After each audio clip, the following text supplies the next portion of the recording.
Imagine that right beneath your feet, under layers of asphalt and glass, there's another London, a city you can no longer see, but one that still whispers from beneath the pavements, tunnels, and parks.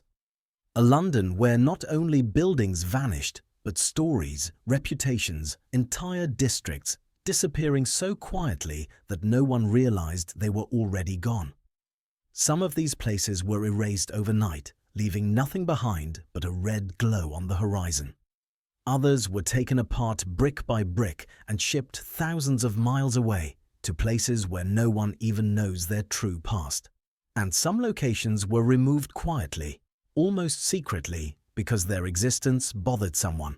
Too provocative, too bold, too uncomfortable for the authorities of their time. And then there are places that vanished so completely that even the city archives avoid mentioning them. One street, for example, was wiped off the map so quickly that rumors spread. The reason had nothing to do with construction plans, but with events that authorities decided should never be brought up again. Other locations hide stories that give you chills, not because they're frightening, but because they're too real. Some buildings were destroyed in the rush for modernization, and decades later, people still argue whether it was an accident or an attempt to erase part of the city's memory. One structure disappeared so suddenly that even today there are people convinced the official explanation is only half the truth. There's also an arch whose disappearance remains suspicious. Its final days still don't add up. And this is only the beginning. The strangest and most controversial stories come later. And when you learn which London landmark ended up, let's say, very far from where it should be, you won't forget it anytime soon.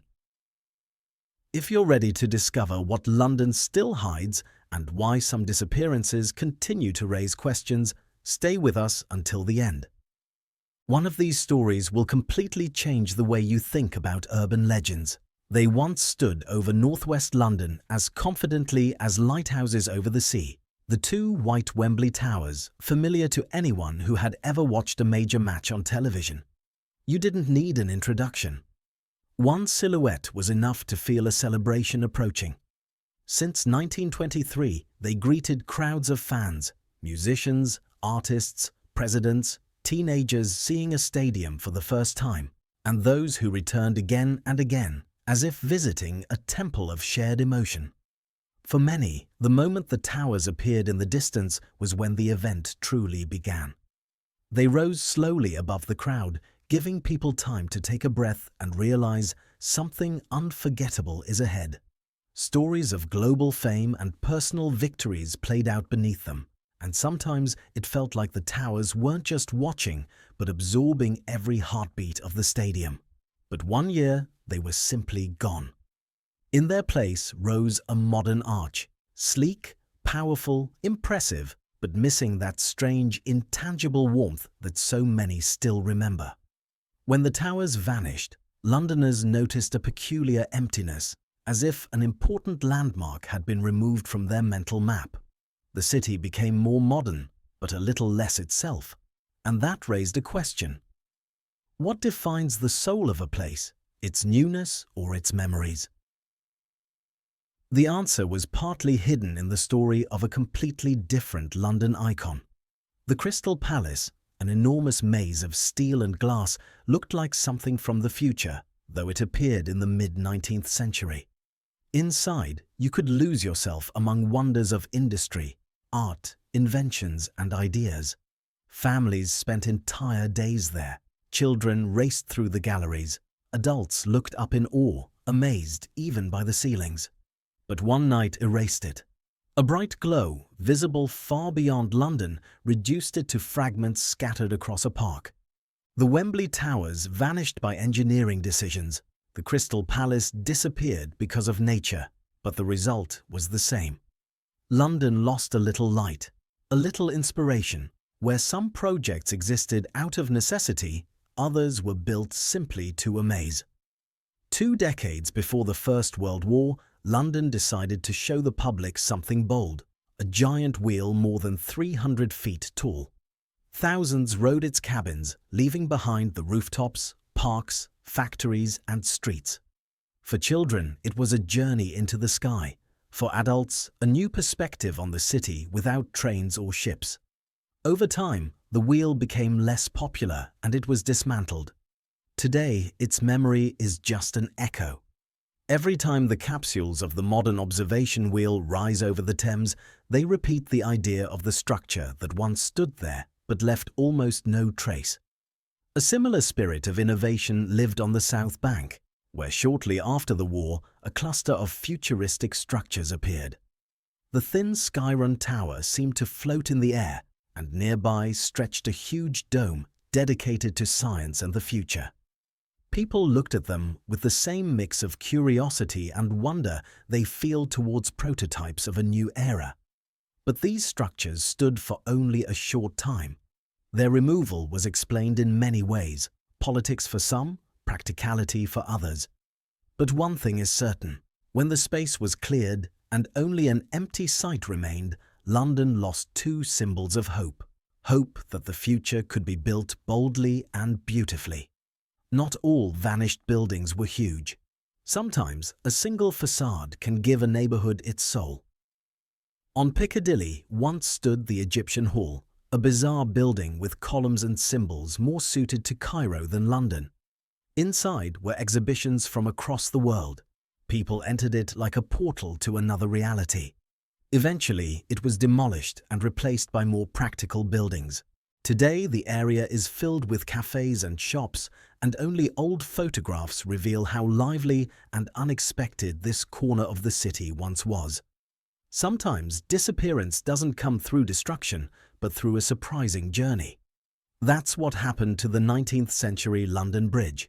It became outdated, unable to handle modern traffic, but instead of being scrapped, it was sold across the ocean. Its stones were carefully dismantled, shipped to Arizona, and rebuilt over an artificial lake created specifically for it. For Londoners, this was a strange revelation, to walk through the city knowing that a familiar bridge now stands in a desert landscape. Not destroyed, but no longer theirs. But the places London misses most are often those where it wasn't the architecture that vanished, but the atmosphere. In the East End once lived a Chinese community that formed its own district, a quiet maze filled with the smell of tea and spices, small workshops and storefronts. War and redevelopment gradually erased it. People moved away, the streets were redesigned, the signs removed. Today, walking through those blocks, it's hard to imagine that a vibrant cultural world once lived here. And yet, the quietest losses often speak the loudest. Near Kensington High Street lie the ruins of a once grand mansion, a place that for centuries hosted political debates, social gatherings, and whispered secrets. Its walls heard ideas that shaped history. During the Second World War, it was heavily damaged, leaving behind elegant ruins that still carry the outline of former luxury. Today, it looks like a stage set, but anyone who knows its past can feel it. These aren't just old walls, they're the border between what survived and what had to be let go. The city changes fast. Places where guitars once echoed and crowds gathered are now crossed by underground lines. One such venue, just outside the centre, hosted legendary bands and their first fans. Moments that later became part of people's youth were born there. When the building was demolished for a major transport project, no one questioned the necessity. But many felt the same subtle void, as if a piece of urban energy had gone quiet.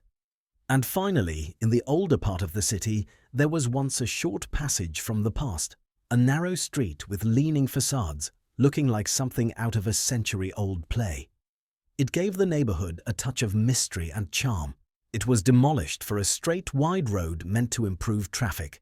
The new road is indeed easier to drive, but what disappeared with it is impossible to restore, that fragile link to the past, sometimes created not by grand monuments, but by a pair of crooked buildings.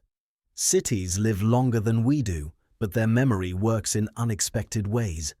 It doesn't survive in official reports or polished stone. It hides in the feelings we carry after walking through them.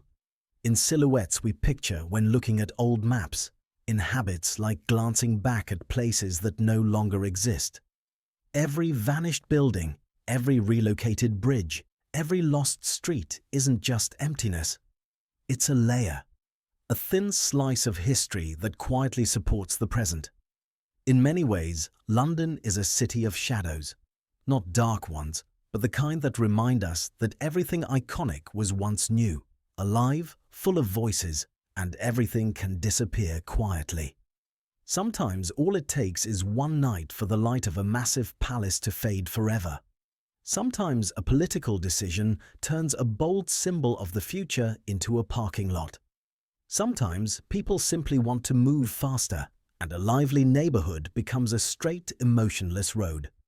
But even when a building is gone, a part of it remains, in stories people tell, in old photos found in attics, in memories passed from one generation to another. London is constantly reinventing itself, stepping forward and forgetting what it stood on. And yet, this constant renewal has its own charm. The city invites you to play a quiet game. Try to guess what stood here before these glass towers, these stations, these broad avenues. Try to see not only the present, but the hidden layers beneath it. And the more you look, the clearer it becomes. The vanished places still shape how we feel the city. You sense the difference even without knowing the facts. A street feels too straight without its old building. A square seems quieter after the music stops. The sky looks emptier when towers that once welcomed millions are no longer there. Maybe that's why stories of lost places fascinate us so much. They remind us that a city isn't just architecture, it's a way of feeling time. And now comes your moment. Everyone who loves the history of a city has one place they wish had stayed. Some remember their childhood walks to a stadium. Others miss the quirky facade that gave a street its charm. Some think a great glass pavilion should have stood longer. Some wish they could see an old arch just once more. So imagine this. If you could bring back one lost place, one building, one forgotten corner that once belonged to London, what would it be? Share your answer in the comments. Tell the story you know or the one you just discovered. And if you want more journeys through the layers of this city, support the channel. Because as long as we remember these places, they're not truly gone. They live in the minds of those who care enough to look deeper, beneath the new roads, the modern towers, the polished facades, into the shadows of a city that never stops changing.